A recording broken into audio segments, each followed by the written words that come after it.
Hi అండి, అందరూ ఎలా ఉన్నారు? మా పాపల స్కూల్లో మెగా పేరెంట్స్ డే మీటింగ్ కదండి. మా పాప స్పీచ్ ఇచ్చిన కారణంగా ఏ పిల్లవాడికి దూరం కాకూడదు. ఈ లక్ష్యంతోనే మన ఆంధ్రప్రదేశ్ ప్రభుత్వం తల్లికి గౌరవార్థం పిల్లల విద్యాభ్యాసం కోసం తల్లికి వందనం పథకాన్ని ప్రారంభించారు.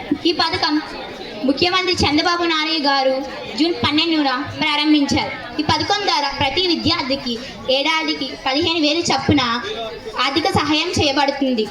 ఈ మొత్తం విద్యార్థుల ఖాతాలో జమ అవుతుంది. ఇందులో 2,000 రూపాయలు పాఠశాల నిర్వహణకు కేటాయిస్తారు.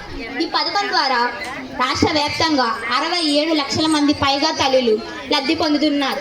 1వ తరగతి నుండి ఇంటర్మీడియట్ చదివే ప్రతి విద్యార్థి తల్లులకు ఈ పథకంకి అర్హులు.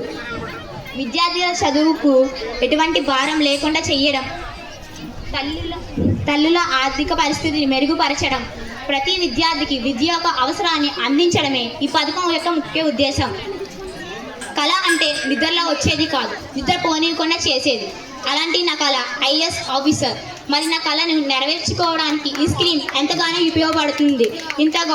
ఇంత మంచి స్క్రీన్ని ఇంట్రడ్యూస్ చేసిన కూటమి ప్రభుత్వానికి నా హృదయపూర్వకంగా నమస్కారాలు తెలియజేసుకుంటున్నాను. ధన్యవాదాలు.